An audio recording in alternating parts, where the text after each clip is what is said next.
Hello students, welcome to Wisdom classes. আৰু এই ক্লাছত তোমালোকক শিকাই থকা হৈছে ম্যাথছ আৰু সায়েন্স বিষয়টো। আৰু মোৰ নাম বিৰিঞ্চি কুমাৰ, মই তোমালোকক বিজ্ঞান বিষয়টো শিকাই আছো। আৰু আমাৰ এতিয়া লেসন 10 ফিজিক্সৰ এটা পাৰ্ট হয়, লেসন 10 পোহৰ প্ৰতিফলন আৰু প্ৰতিসৰণ। এই লেসনটো চলি আছে। সো যোৱা ক্লাছত তোমালোকক প্ৰতিসৰণৰ বিষয়ত কিছুমান ডাটা দিয়া হৈছে। আজি আমি প্ৰতিসৰণ অংকৰ টপিক আলোচনা কৰিম। প্ৰতিসৰণ অংক যোৱা ক্লাছতো কৈছিলো, যোৱা ক্লাছত প্ৰতিসৰণ আৰু প্ৰতিসৰণ অংক কোৱা হৈছিলে। আজি আমি এই প্ৰতিসৰণ অংকৰ ওপৰত কিছুমান নিউমাৰিকেল বা কিছুমান কুৱেশ্যন আলোচনা কৰিম। সো প্ৰতিসৰণ অংক কি আছিল? যোৱা ক্লাছত কৈছিলে প্ৰতিসৰণ অংক n আখৰেৰে বুজোৱা হয়। মানে তোমালোকৰ এই বুকখনত ক্লাছ 10 ৰ বুকখনত n আখৰে বুজোৱা হৈছে, পিছত 11 12ত কেতিয়াবা মিউ থাকিব। মানে ইয়াতে যেটো n আখৰেৰে বুজোৱা হৈছে প্ৰতিসৰণ অংক, তোমালোকে n লিখিবা। কিছুমান বুকত বা কিছুমান ক্লাছত তোমালোকে পাবা পিছত হায়াৰ ক্লাছত মিউৰে বুজোৱা হয় প্ৰতিসৰণ অংক। সো n আছিলে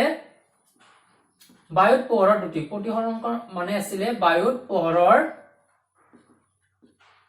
দুটি, আৰু তলত আছিলে মাধ্যমৰ পোহৰৰ দুটি।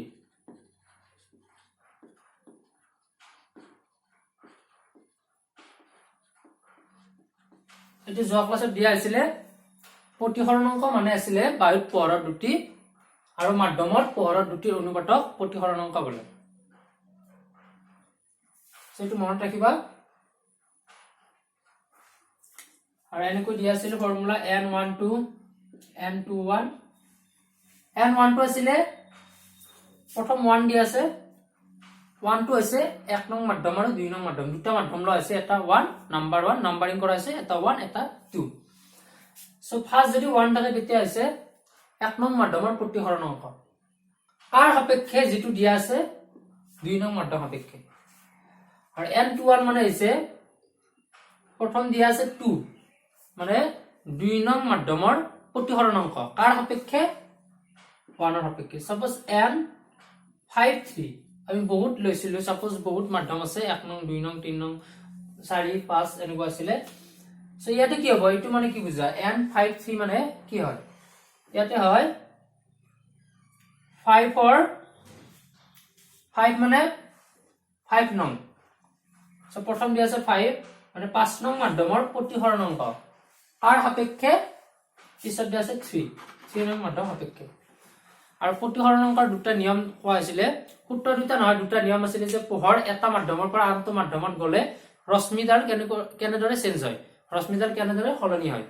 যেনে পোহৰ লঘুতৰ মাধ্যমৰ পৰা ঘনতৰ মাধ্যমত গলে প্ৰতিফলিত ৰশ্মিডাল অবিলম্বৰ কাষ চাপিব না অবিলম্বৰ পৰা আঁতৰি যাব, বা ঘনৰ পৰা লঘুত গলে প্ৰতিফলিত ৰশ্মিডাল অবিলম্বৰ ওচৰ চাপিব নে কাষ চাপিব, ওচৰ চাপিব না অবিলম্বৰ পৰা আঁতৰি যাব, এইখিনি কথা। সো আজি আমি কোৱেশ্চন আলোচনা কৰিম। তোমালোকৰ বুকৰ প্ৰথম question 176 page number, question number 1 ইয়াতে দিয়া আছে পোহৰৰ ৰশ্মি এডাল বায়ুৰ পৰা, প্ৰথম কোৱেশ্চনটো লিখি লও, পোহৰৰ ৰশ্মি এডাল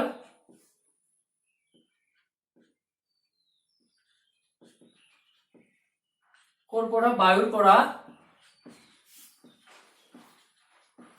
হেলনীয়া ভাবে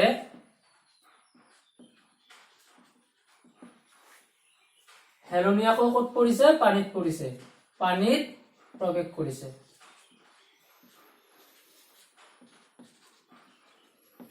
পোহৰৰ ৰশ্মি এডাল কৰ পৰা ক'ত পৰিছে,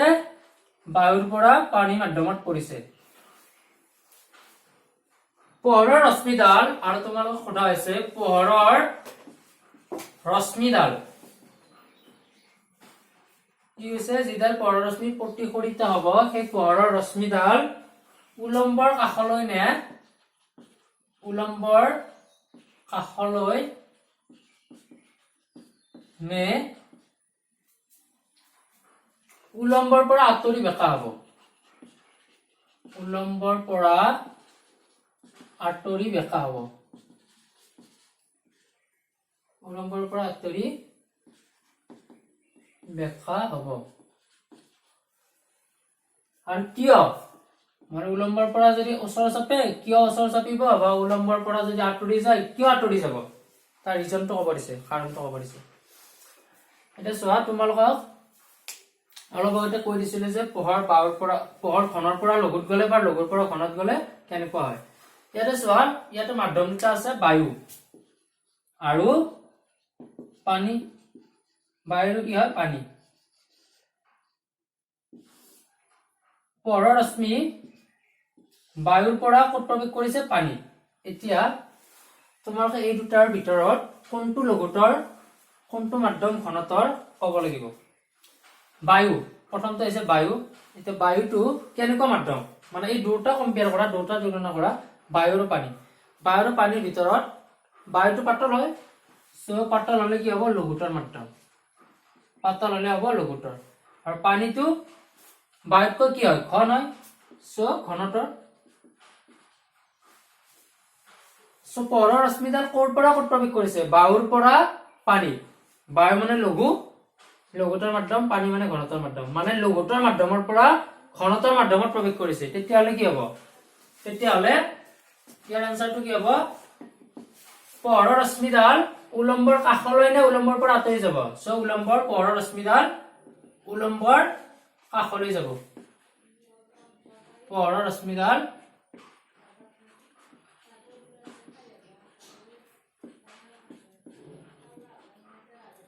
উলম্বৰ কাষলৈ যাব কাষলৈ বা ওচৰলৈ যাব আৰু কিয় যাব ইয়াত সুধিছে কিয় যদি কাষলৈ যায় বা উলম্বৰ পৰা আঁতৰি বেকা হয় তেতিয়া কিয় হ'ব সেইটো ৰিজনটো ক'ব লাগে পোহৰৰ ৰশ্মিডাল কি হ'ব উলম্বৰ পৰা কাষলৈ ইয়াত কৈছিলে বেকা হ'ব ইয়াত লিখিবা বেকা হ'ব সেন্টেন্স বিলাক বনাব কোৱেশ্চনৰ পৰা যেনেকৈ দিয়া আছে বা উলম্বৰ কাষলৈ যাব ইয়াতে সুধিছে উলম্বৰ পৰা কাষলৈ না উলম্বৰ পৰা আঁতৰি বেকা হ'ব সো উলম্বৰ পৰা কাষলৈ বেকা হ'ব কাষৰ পিনে আহিব মানে এইটো বায়ু আছিল এইটো ঘন এইটো লঘু এইটো ঘন সো এনেকৈ যাব ওচৰৰ পিনে আহিব আৰু কি হ'ব ৰিজনটো কাৰণটো কি যেহেতু ইয়াত লিখিবা যেহেতু ইয়াত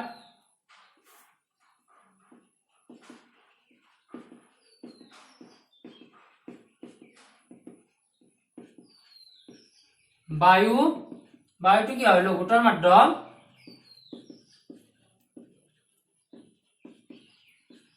আৰু পানী কি হয় ঘনতৰ মাধ্যম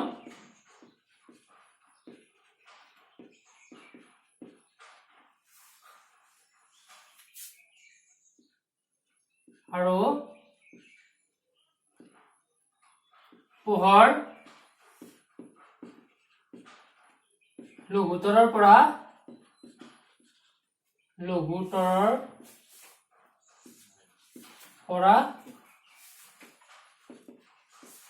ঘনতৰ মাধ্যমত প্ৰৱেশ কৰিছে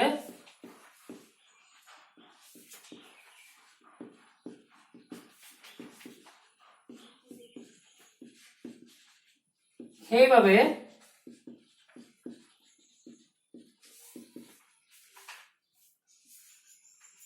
পোহৰৰ ৰশ্মিডাল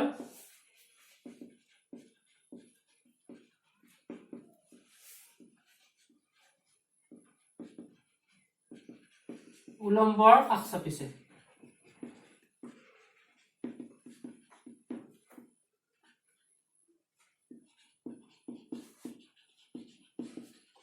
কি লিখিলো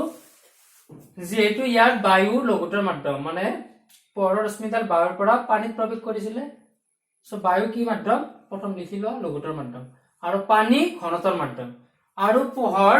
লঘুতৰৰ পৰা ক'ত প্ৰৱেশ কৰিছে ঘনতৰত প্ৰৱেশ কৰিছে আৰু আমি জানো যে পোহৰ যেতিয়া লঘুতৰৰ পৰা ঘনতৰ মাধ্যমত প্ৰৱেশ কৰিব তেতিয়া কি হয় পোহৰৰ ৰশ্মিডাল উলম্বৰ কাষ চাপিব সো ইয়াত কি আছে উলম্বৰ কাষ চাপিছে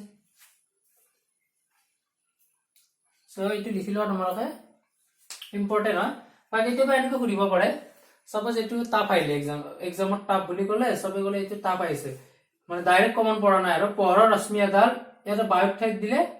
বেলেগ এটা মাধ্যম দি দিলে কাঁচ কাছৰ পৰা ক'ত প্ৰৱেশ কৰিছে পানী আৰু সেম কোৱেশ্চন পোহৰৰ ৰশ্মিৰ উলম্বৰ কাষলৈ যাব না উলম্বৰ পৰা আঁতৰি যাব আৰু কিয় যাব তেতিয়া কাছ লবা তেতিয়া কি মাধ্যম থাকিব কাছ আৰু পানী তেতিয়া আকৌ উল্টাতে হ'ব কাছ হ'ব তেতিয়া ঘনতৰ আৰু পানী হ'ব লঘুতৰ মানে দুটা কম্পেয়াৰ কৰিলে কাছ আৰু পানী দুটা কম্পেয়াৰ কৰিলে কি হ'ব কাছটো ঘনতৰ আৰু পানীটো লঘুতৰ সো এইটো ফৰ্মুলা সেম তেতিয়া ইয়াত উল্টাটো হ'ব ইয়াত হ'ব ঘনৰ পৰা লঘুত প্ৰৱেশ কৰিলে কি হয় উলম্বৰ পৰা আঁতৰি যাব এনেদৰে যিকোনো দিব পাৰি ইয়াতে তোমালোকে জাস্ট কনসেপ্টটো মনত ৰাখিবা কনসেপ্ট লবা সো নেক্সট কোৱেশ্চন নম্বৰ 2 এতিয়া আমি কোৱেশ্চন নম্বৰ 2 টো আলোচনা কৰিম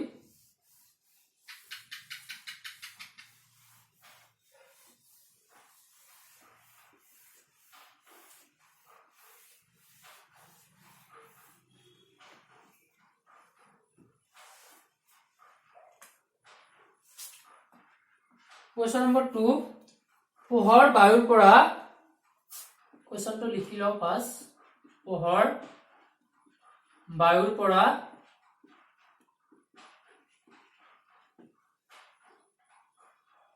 1.5 প্ৰতিহৰণ অংকৰ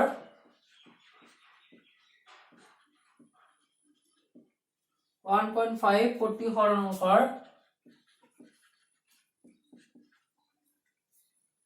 কাছৰ মাধ্যমলৈ প্ৰৱেশ কৰিছে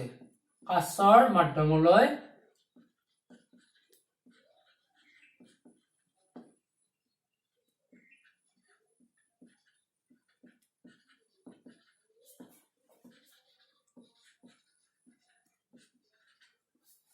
প্ৰৱেশ কৰিছে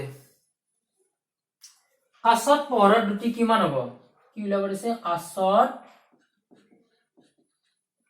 পোহৰৰ দ্ৰুতি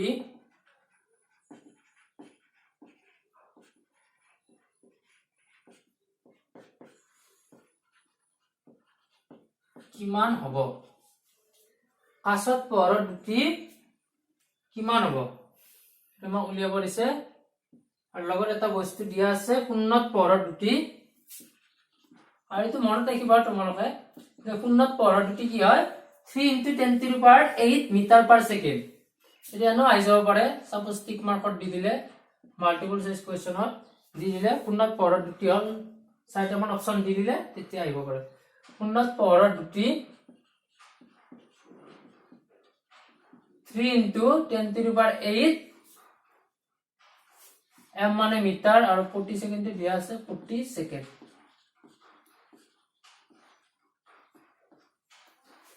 ইয়াতে এটা কথা কইলো যে বাকুন্নত পোহৰৰ দ্ৰুতি এইটো মানে কেতিয়াবা মেথছত দিয়া নাথাকিব তোমালোকে নিউমেৰিকেল কৰিব দিব কিন্তু উন্নত পোহৰৰ দ্ৰুতিটো দিয়া নাথাকিব সো তোমালোকে এইটো পাৰ্ট মনত ৰাখিবা উন্নত পোহৰৰ দ্ৰুতি কিমান হয় 3 * 10⁸ মিটাৰ পাৰ সেকেন্ড এতিয়া আমি কোৱেশ্চনটো লৈ যাও এটা কি আছে প্ৰথম পঢ়ি লও পোহৰ বায়ুৰ পৰা 1.5 প্ৰতিহৰণ অংক দিয়া আছে গম পালো কোৰ পৰা প্ৰৱেশ কৰিছে বায়ুৰ পৰা কাছ মাধ্যমত প্ৰৱেশ কৰিছে পোহৰটো কোৰ পৰা প্ৰৱেশ কৰিছে বায়ুৰ পৰা কাছত প্ৰৱেশ কৰিছে আৰু কিমান প্ৰতিহৰণ অংকৰ 1.5 কাছত পোহৰৰ দ্ৰুতি কিমান হ'ব আৰু কি কৈছে কাছত মানে পোহৰৰ দ্ৰুতি কিমান হ'ব উন্নত পোহৰৰ দ্ৰুতি 3.8 দিয়া আছে সো প্ৰতিহৰণ অংক প্ৰথম লিখি লও প্ৰতিহৰণ অংকৰ ফৰ্মুলাটো আৰু কি দিয়া আছে এটো লিখি লও দিয়া আছে আমাক প্ৰতিহৰণ অংক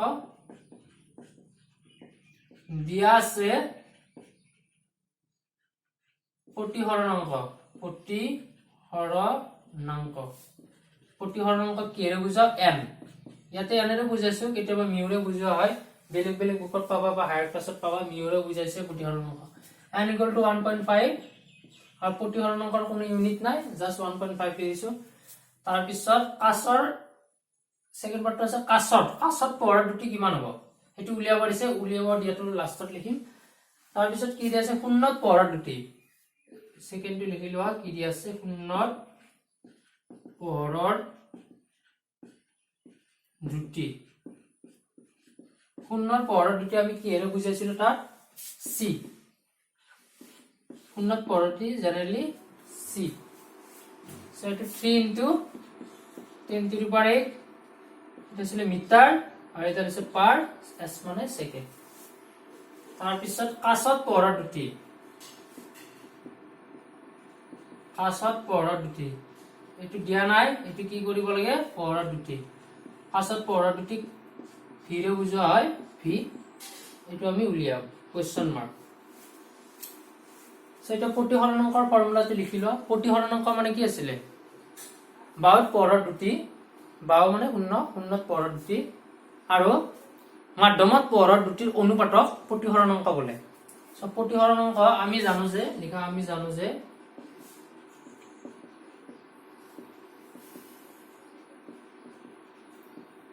আমি কি জানো আমি প্ৰতিহৰণক জানো প্ৰতিহৰণক ইকুয়াল টু ফৰ্মুলাটো জানো আমি সো লিখিছো আমি জানো যে সো প্ৰতিহৰণক ইকুয়াল টু বাহুত পহৰ দুটি বা শূন্যত পহৰ দুটি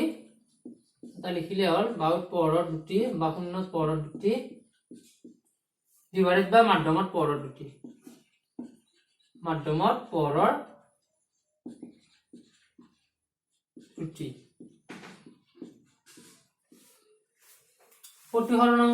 প্ৰতিহৰণক জাগাত প্ৰতিহৰণক বহোৱা প্ৰতিহৰণক কিমান দিয়া আছে 1.5 ইয়াতে লিখা 1.5 ইকুয়াল সিম্বল আছে ইকুয়াল লিখা বাহুত পহৰ দুটি c ইকুয়াল টু কিমান 3 into 10 to the power 8 এতে লিখি লোৱা 3 into 10 to the power 8 তাৰপিছত মাধ্যমত পহৰ দুটি সপোজ ইয়াক ভিৰে বুজোৱা হয় এতিয়া আমাক লাগে কাছত পহৰ দুটি মানে v2 সো ক্ৰস মাল্টিপ্লাই কৰা 8 আৰু 3 দি কৰিলে হ'ব 1.5 v equal to 3 into 10 to the power 8 আৰু ইয়াতে কি আছিল মিটাৰ পাৰ সেকেন্ড ইয়াতে কি হ'ব মিটাৰ পাৰ সেকেন্ড তেতিয়া কি হ'ব v equal to ইয়াৰ পিছত এইটো পাৰ আহিব v equal to 3 into 10 to the power 8 এখানে পার্ট মেথছৰে হয় মেথছত পাইছে লেফট হ্যান্ডৰ পৰা ৰাইট হ্যান্ডত নিলে বাওঁফালৰ পৰা সোঁফালত নিলে কেনেকুৱা হয় ইয়াতে ইনটু আছে ইপিনে নিলে কি হ'ব ডিভাইড হ'ব 1.5 এতিয়া 1.5 এৰে ডিভাইড কৰা 2 সিম্পল 1.5 into 1.5 আমি জেনাৰেলি কও ডেল্টা সো কি হ'ব ডেল্টা তিনটা so 2 into 10 to the power 8 और यूनिट तो होगा metre per second so answer 2 into 10 to the power 8 और यूनिट तो होगा मीटर पर सेकंड सो এটো লিখি লোৱা তোমালোকে জাস্ট এটা প্ৰতিহৰণকৰ ফৰ্মুলাটো মনত ৰাখিবা প্ৰতিহৰণক ইকুয়াল টু বাহুত পহৰ দুটি বাহু বা শূন্য আৰু মাধ্যমত পহৰ দুটি তাৰ পিছত দুটা ভ্যালু দিয়া ৰাখিব এটা উলিয়াব লাগে যিকোনো দুটা দিয়া ৰাখিলে তৃতীয় ভ্যালুটো উলিয়াব পাৰিবা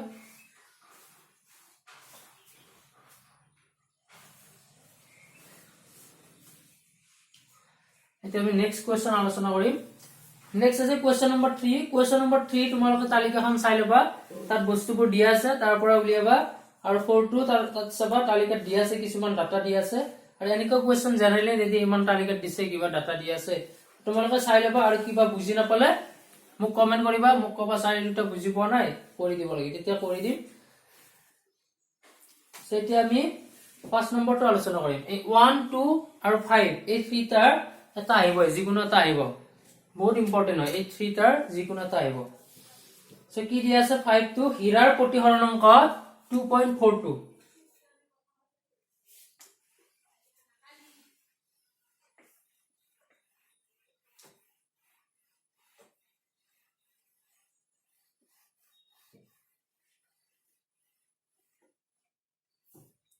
কোৱেশ্চনটো লিখি লও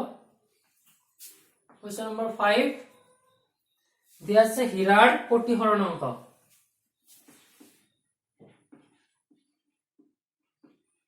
হীৰাৰ প্ৰতিহৰণক কিমান 2.42 হীৰাৰ প্ৰতিহৰণক দিয়া আছে 2.42 এই উক্তিটোৰ অৰ্থ কি এই উক্তিটোৰ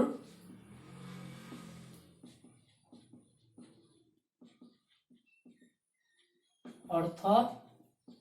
কি ইয়াৰ পৰে কি বুঝিলা অৰ্থ কি হয় প্ৰতিহৰণ অংক দিয়া আছে প্ৰতিহৰণ অংক মানে কি হয় সেইটো উলিয়াব লাগে সেইটো ক'ব লাগে এতিয়া তোমালোকে কোৱা প্ৰতিহৰণ অংক মানে কি হয় বায়ুৰ পৰৰ দুটি আৰু কোনো মাধ্যমত পৰৰ দুটি অনুপাতক পৰৰ প্ৰতিহৰণ অংক বোলে সো বায়ুৰ পৰৰ দুটি আৰু ইয়াতে কি হয় দিয়া আছে মাধ্যমটো হীৰা বায়ুৰ পৰৰ দুটি আৰু হীৰা মাধ্যমৰ পৰৰ দুটি অনুপাত কিমান হ'ব 2.42 প্ৰতিহৰণ অংক n = আছিল c/v প্ৰতিহৰণ অংক = কি হয় বায়ুৰ পৰৰ দুটি ডিভাইডেড বাই মাধ্যমৰ পৰৰ দুটি ইয়াতে মাধ্যমটো কি আছে হীৰা মাধ্যম হৈছে হীৰা প্ৰথম লিখি লোৱা হীৰা মাধ্যম কি হীৰা সো প্ৰতিহৰণ অংক মানে কি বুজা প্ৰতিহৰণ অংক মানে আছিল বায়ুৰ পৰৰ দুটি আৰু মাধ্যমৰ ইয়াৰ মাধ্যমটো হৈছে হীৰা হীৰাত পৰৰ দুটি অনুপাত 2.42 কি লিখিবা হীৰাৰ প্ৰতিহৰণ অংক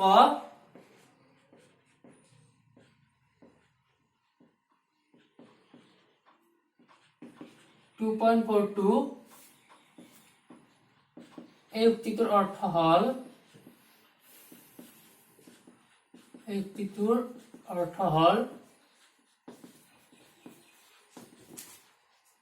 বায়ুৰ পৰৰ দুটি বায়ুৰ পৰৰ দুটি প্ৰতিহৰণ অংক মানে কি আছিল বায়ুৰ পৰৰ দুটি ডিভাইডেড বাই মাধ্যমত পৰৰ দুটি আৰু ইয়াত মাধ্যমটো হৈছে হীৰা সো বায়ুৰ পৰৰ দুটি আৰু মাধ্যমটো ইয়াত কৈ দিবা কি মাধ্যম বায়ুৰ পৰৰ দুটি আৰু হীৰা মাধ্যমত পৰৰ দুটি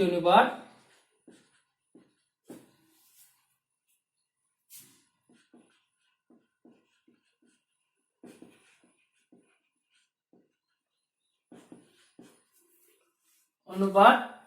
কিমান হ'ব বায়ুৰ পৰৰ দুটি আৰু হীৰা মাধ্যমত পৰৰ দুটি অনুপাত 2.42 এইখিনি সাপোজ ইয়াৰ পৰা তোমালোকক বেলেগ ধৰণে সুধি দিলে যে হীৰাৰ প্ৰতিহৰণ অংক ইমান উক্তিটোৰ অৰ্থ কি লগতে হীৰা মাধ্যমত পৰৰ দুটি কিমান হ'ব সো প্ৰতিহৰণ অংক n = আছিল c/v প্ৰতিহৰণ অংক n = আছিল কোণত পৰৰ দুটি ডিভাইডেড বাই মাধ্যমত পৰৰ দুটি ইয়াত মাধ্যমটো আছে হীৰা সো v = কি হ'ব c/n সো c মানে 3 * 10⁸ আৰু n প্ৰতিহৰণ অংক হৈছে 2.4 সো তেতিয়া কি কৰিবা 3 2.4 এ ডিভাইড কৰিবা আৰু লগতে এইটো থাকিব সেইখিনি কি হয় v মানে হীৰা মাধ্যমৰ পৰৰ দুটি সো হীৰা মাধ্যমৰ পৰৰ দুটিটো উলাই দিব পাৰা যদি সাপোজ এইটোত মাৰ্ক বেছি দিছে তেতিয়া মাধ্যমৰ হীৰা মাধ্যমৰ পৰৰ দুটিটো উলাই দিবা এই জাস্ট কৈছে উক্তিটোৰ অৰ্থ কি অৰ্থ 1 মাৰ্কৰ আহিব সো এইখিনি লিখিবা উক্তিটোৰ অৰ্থ এই যে বায়ুৰ পৰৰ দুটি আৰু হীৰা মাধ্যমৰ পৰৰ দুটিৰ অনুপাত 2.42 এইখিনি সো প্ৰতিহৰণ অংকৰ টপিকটো শেষ হ'ল এতিয়া আমি লেন্সৰ বিষয়ে আলোচনা কৰিম আগতে দাপনৰ বিষয়ে আলোচনা কৰা হৈছিল এতিয়া আমি লেন্সৰ বিষয়ে আলোচনা কৰিম দাপনৰ নিচিনা সেমে জাস্ট অলপ ইফাল ইফাল আছে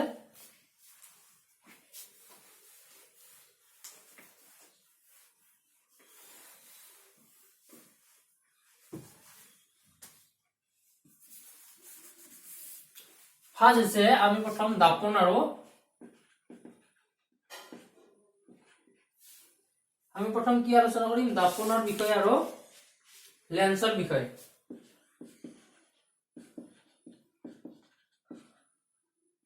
দাপন আৰু লেন্স এই দুটা ফাজ তুলনা কৰিম তাৰ পিছত আমি লেন্সত যাম আৰু সো দাপন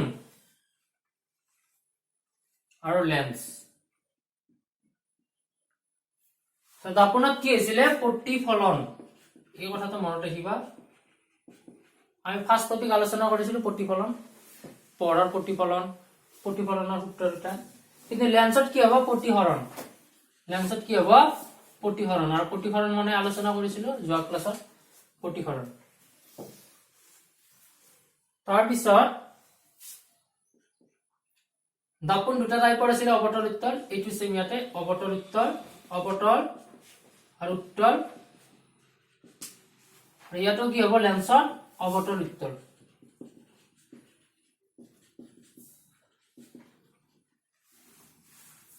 ইয়াতে ডিফাৰেন্সটো কি আছিল দাপোনৰ সাপোজ এখন অবতল দাপোন পৰৰ ৰশ্মি পৰিছিলে মুখ্য অক্ষৰ সমান্তৰাল থকা পৰৰ ৰশ্মি পৰি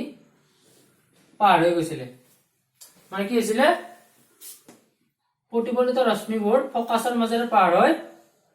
সেম মাধ্যমৰ গুচি গৈছিলে সেম মাধ্যমলৈ উভতি গুচি গৈছিল মুখ্য অক্ষৰ সমান্তৰালকৈ আহিছিলে এনেকৈ গুচি গৈছিলে আৰু উত্তল দাপোনৰ ক্ষেত্ৰত কি হৈছিলে সাপোজ উত্তল দাপোন এখন আৰু উত্তল দাপোনৰ এইপিনে আছিলে ইয়াত সি ইয়াত এইটো আছিলে এফ এইটো আছিলে সি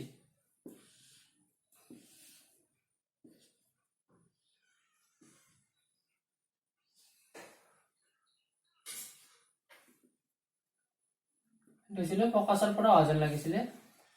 প্ৰতিফলিত ৰশ্মিবোৰ কিন্তু এতিয়া কি হ'ব লেন্সত আইটা ড্ৰ কৰি লোৱা তোমালোকে এখন উত্তল লেন্স এখন উত্তল লেন্স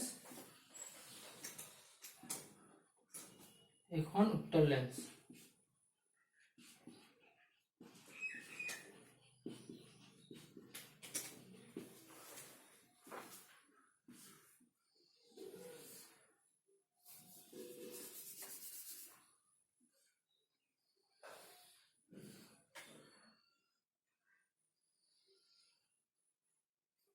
এইখন আছে অবতল লেন্স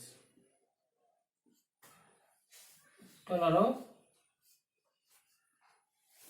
অবতল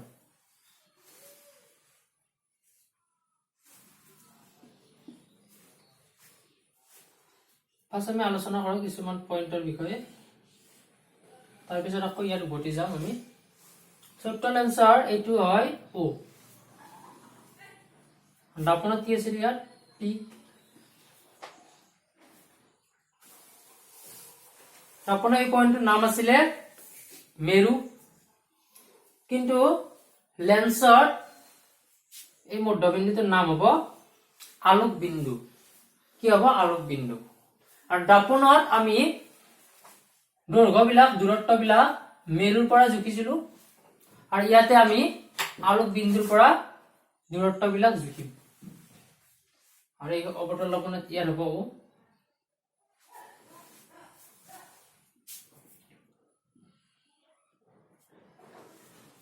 আৰু দাপোনৰ মুখ্য ফকাছ আৰু ভাস্কেন্দ্ৰ এটাই আছিলে এখন দাপোনত এটাই ভাস্কেন্দ্ৰ এটাই মুখ্য কেন্দ্ৰ কিন্তু ইয়াতে দুটা হ'ব কিয় দুটা হ'ব ইয়াতে মাধ্যম দুটা আগতে কি আছিলে প্ৰতিফলিত হৈছিলে দাপোনত ইয়াতে প্ৰতিফলিত হ'ব সো ইয়াতে যদি এফ হয় সাপোজ এটো বায়ু মাধ্যম ইয়াতে এফ এইটো সি আৰু সি মানে সাপোজ আমি ইয়াতে টুৱাইস এফ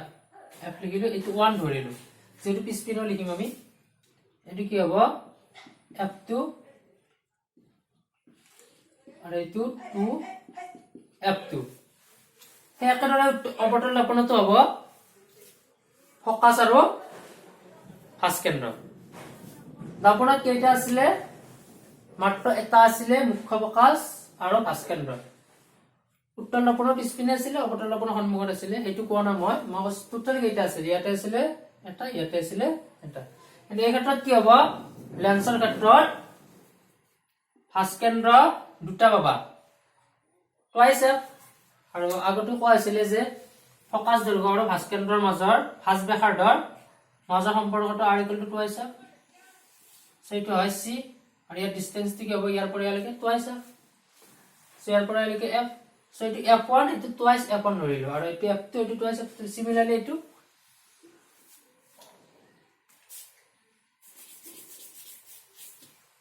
সো দাপোনত কি আছিল প্ৰতিফলন ইয়াত প্ৰতিফলন হ'ব অবতল আৰু উত্তল দাপোন আছিল লেন্সটো অবতল আৰু উত্তল দাপোন পাবা কিন্তু এই ক্ষেত্ৰত কি হ'ব উত্তল দাপোন উত্তল আৰু ইয়াৰ অবতল মানে দাপোনৰ উত্তল, দাপোনৰ অৱতল, দাপোনৰ অৱতল আৰু লেন্সৰ উত্তল এই দুটা সেম। মানে টোটেল কেইটা আছিলে আমাৰ দাপোনৰ অৱতল দাপোনৰ 6টা ৰশ্মিচিত্ৰ আছিলে। এই ক্ষেত্ৰতো উত্তল লেন্সৰ ক্ষেত্ৰতো 6টা ৰশ্মিচিত্ৰ পাম আমি। আৰু উত্তল দাপোনৰ 2টা ৰশ্মিচিত্ৰ আছিলে আৰু অৱতল লেন্সত আমি 2টা ৰশ্মিচিত্ৰ পাম। অৱতল দাপোনতো আমি 2টা ৰশ্মিচিত্ৰ পাম।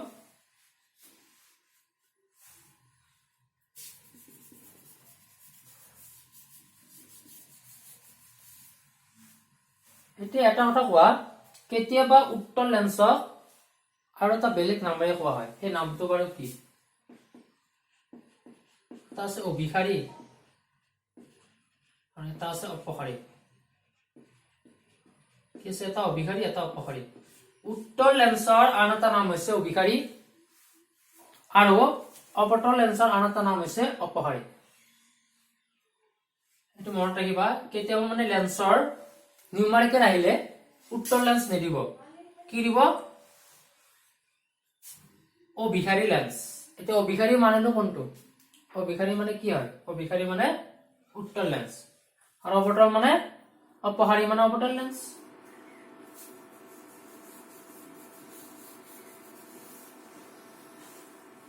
এতিয়া চাবা, অৱতল দাপোনত কি হৈছিলে? পোহৰৰ ৰশ্মি মুখ্য অক্ষৰ সমান্তৰালভাৱে আহিছিলে, প্ৰতিফলিত হয় ফকাছৰ মাজেৰে গুচি গৈছে। ইয়াতে কি হ'ব? এই ক্ষেত্ৰত সাপোজ মুখ্য অক্ষৰ সমান্তৰালভাৱে আহিছে এইবিলাক ৰশ্মি, আৰু লেন্স মানে হয় প্ৰতিসৰণ। যেতিয়া ইয়াত পৰিব, উত্তল লেন্সত পৰিব, এইটো প্ৰতিসৰিত হ'ব, মানে এই মাধ্যমৰ মাজেৰে গুচি যাব আৰু গুচি গৈ ফকাছৰ মাজেৰে পাৰ হৈ যাব। কিহৰ মাজেৰে যাব? ফকাছৰ মাজেৰে।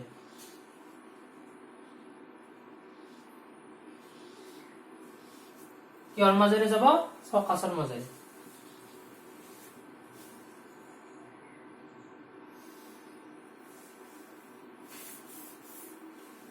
আগতে কি আছিলে? দাপোনৰ ক্ষেত্ৰত মুখ্য অক্ষৰ সমান্তৰালকৈ অহা ৰশ্মিবোৰ প্ৰতিফলনৰ পিছত ফকাছৰ মাজেৰে পাৰ হয়। নিয়ম কেইটা আছিলে? প্ৰথম আছিলে মুখ্য অক্ষৰ সমান্তৰালকৈ অহা ৰশ্মিবোৰ দাপোনত প্ৰতিফলনৰ পিছত মুখ্য ফকাছৰ মাজেৰে পাৰ হৈ যায়। আৰু ছেকেণ্ডটো আছিলে যদি মুখ্য ফকাছৰ মাজেৰে পোহৰৰ ৰশ্মি যায়, দাপোনত পৰে, দাপোনৰ আপতিত হোৱাৰ পিছত যেতিয়া ৰশ্মিডাল প্ৰতিফলিত হ'ব, সেই প্ৰতিফলিত ৰশ্মিডাল মুখ্য অক্ষৰ সমান্তৰালভাৱে যাব। মুখ্য অক্ষৰ সমান্তৰালকৈ অহা ৰশ্মিবোৰ প্ৰতিসৰণৰ পিছত কি হ'ব? প্ৰতিসৰণ। প্ৰতিসৰণৰ পিছত মুখ্য অক্ষৰ মুখ্য ফকাছৰ মাজেৰে প্ৰতিসৰিত হ'ব। এইটো কি হ'ব? প্ৰতিসৰিত হ'ব। এইটো কথা মনত ৰাখিবা। লেন্সত কি কি বলা? আলোক বিন্দু, আৰু এইটো দুটা থাকিব ফকাছ, এটা F1 নাম দিছে আৰু এটা F2 নাম দিছো আমি। আৰু তাৰ পিছত ভাস্কেন্দ্ৰ, ইয়াতে দুটা ভাস্কেন্দ্ৰ পোৱা যাব। সো ভাস্কেন্দ্ৰ C ৰে বুজোৱা হয়, যদি C লিখা তেতিয়া C1 আৰু C2 লিখিবা, আৰু F ৰ লগত তুলনা কৰি লিখিব পাৰি টুৱাইছ F1, মানে C1 মানে টুৱাইছ F1। যেটো ফকাছ দৈৰ্ঘ্য আৰু ভাঁজ ব্যাসাৰ্ধৰ সম্পৰ্ক আছে, ভাঁজ ব্যাসাৰ্ধ ফকাছ দৈৰ্ঘ্যৰ দুগুণ, এই কাৰণে।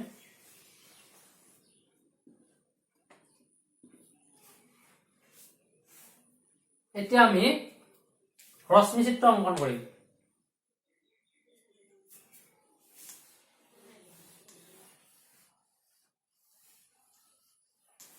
এতিয়া আমি ৰশ্মি চিত্ৰ অংকন কৰিম।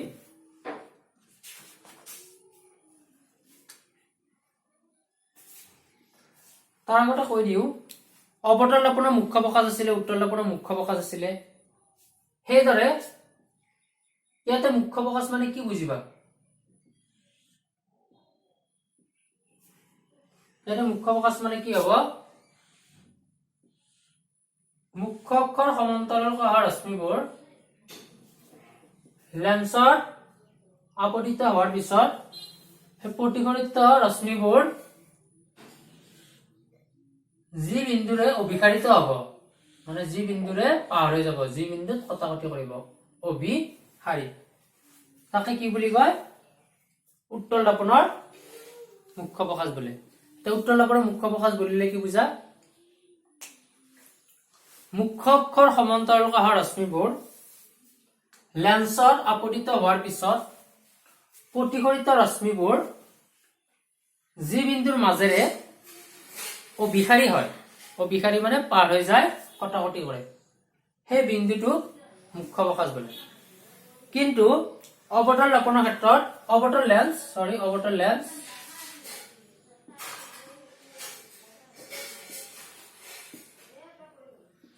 লেন্সত কি হ'ব এইটো হ'ব মুখ্য প্ৰকাশ অৱতল লেন্সৰ ক্ষেত্ৰত মুখ্য অক্ষৰ সমান্তৰালকৈ অহা ৰশ্মিবোৰ প্ৰতিসৰণৰ পিছত লেন্সত সদায় কি হয় প্ৰতিসৰণ মুখ্য অক্ষ সমান্তৰালকৈ অহা ৰশ্মিবোৰ এইবিলাক সমান্তৰালকৈ আহিছে এই দুটা ৰশ্মি প্ৰতিসৰণৰ পিছত প্ৰতিসৰণ ইয়াতে প্ৰতিসৰণ হ'ব এনেকৈ গুচি যাব মাধ্যমৰ মাজেৰে এনেকৈ গুচি যাব প্ৰতিসৰণৰ পিছত মুখ্য অক্ষৰ যি বিন্দুৰ পৰা ওলাই অহা যেন লাগিব মানে মুখ্য অক্ষৰ যি বিন্দুৰ পৰা ওলাই অহা যেন লাগিব মানে অপসাৰী হ'ব সেইটোকে কয় মুখ্য প্ৰকাশ এইটো অৱতল লেন্সৰ ক্ষেত্ৰত আৰু এইটো হৈছে উত্তল লেন্সৰ ক্ষেত্ৰত সো নেক্সট ডে আমি ৰশ্মি চিত্ৰ আলোচনা কৰিম সো ক্লাসটো ইয়াতে সামৰিছো সো তোমালোকৰ যদি ভিডিওটো ভাল লাগিছে লাইক কৰিবা শেয়াৰ কৰিবা আৰু চেনেলটো সাবস্ক্ৰাইব কৰিবা আৰু যাতে সকলোৱে পায় মেছেজটো যিবিলাকে সাপোজ ঘৰতে বহি আছে সব এনে টাইম কটাই আছে তেওঁলোকে যাতে মোবাইলটো চাই চেনেলটো চাই মানে কিবা শিকিব পাৰে সেই আশাৰে আমি চেনেলটো খুলিছিলো সো তোমালোকে সাবস্ক্ৰাইব কৰিবা আৰু ফ্ৰেণ্ড সকলক কবা ওকে ইয়াতে সামৰিলো